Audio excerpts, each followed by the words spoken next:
will potentially reduce the world's global climate by 1/20th of 1 degree.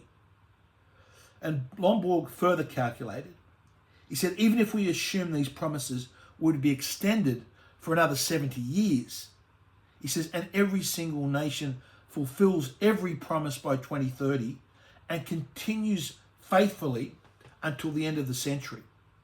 He said, and there's no leakage to non-committed nations, which we're already seeing with China. He says, the entirety of the Paris promises reduce temperature rises by 0.17 of a degree Celsius. That itself is a classic example of something being completely pointless, and that is what Paris is. Secondly, the Paris Agreement is hugely expensive, very costly. We've had the IPA calculate that the cost of the Paris Agreement to Australia out to 2030 alone would be $52 billion. $52 billion cost to the Australian economy. That works out at around $8,566 to every family. How can we have such costs imposed upon Australian families, which is being imposed by the Labor and Liberal Party and the Greens and Teals, of $8,566 for something that achieves nothing? And thirdly, it is completely futile. With the US, the world's largest economy, and China, the world's largest emitter of CO2, pulling out of the Paris Agreement, it is pointless and futile for Australia to be there. Just have a look at the comparisons of the CO2 emissions of Australia compared to China. And you can see China are continuing to roll out hundreds of new coal-fired power stations. Just look at some of these numbers and the data.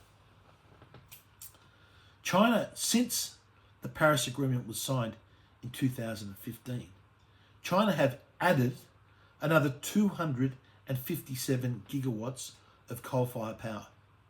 Now, in comparison, Australia currently has less 21 gigawatts of coal-fired power stations.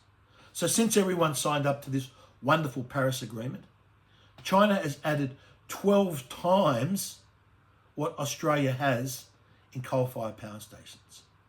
And going forward, China currently has 408 gigawatts of new coal-fired power stations under development or under construction. That is 20 times what Australia has and which we are planning to close down. So just think of it. We've got 21 gigawatts, which we are planning to close down in entirety. China already has over 1,000 gigawatts, and they are building another 408, 20 times what we are closing down. We've got the Liberal and Labor Party in this country telling Australia we can't use that coal under our feet to provide low-cost electricity to Australians, to create wealth in this country, but it's okay to ship it over to China, where they're building, I said, hundreds of new coal-fired power stations for the Chinese economy to use. What type of this? So if you are a member of the Liberal Party, you have joined hoisting that white flag. There's a rumour going around that with each new Liberal membership application, they send you a white flag and a signed picture of Klaus and Greta. They may as well, because that's the policy that the Liberal Party is pursuing. Well, there is an alternate at this next election, and that is the Libertarian Party. We are very clear and unequivocal. We say Australia should withdraw from the Paris Agreement and abandon net zero because, as I said, it is pointless, costly, and futile.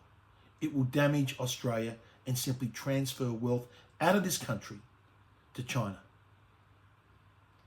And finally, some people have argued, oh, well, I've got to vote for the Liberal Party because we've got to get rid of Albanese. Well, it is true. Albanese has been the worst Prime Minister in this nation's history. He is sending the country backwards. By everything that you can measure, the country is worse off under his leadership. But when you have a preferential voting system, you can send a message. you can put the Libertarians first, and if the Libertarians fall short, as long as you preference the Liberal Party ahead of Labor, Greens or the Teals, your preference flows to the Liberals to ensure that Albanese doesn't get to form government. So just to go along and to vote one for the Liberal Party sends a message that you are happy with Australia staying in this Paris Agreement. You are happy with seeing Australian wealth transferred off to China. You are happy to see that black coal seam that runs down our eastern seaboard, that Australians to be denied access to using it, but it's okay to send it off to China. At this next election, send a message. Send a message to the Liberals that have hoisted the white flag and vote for the Libertarian Party.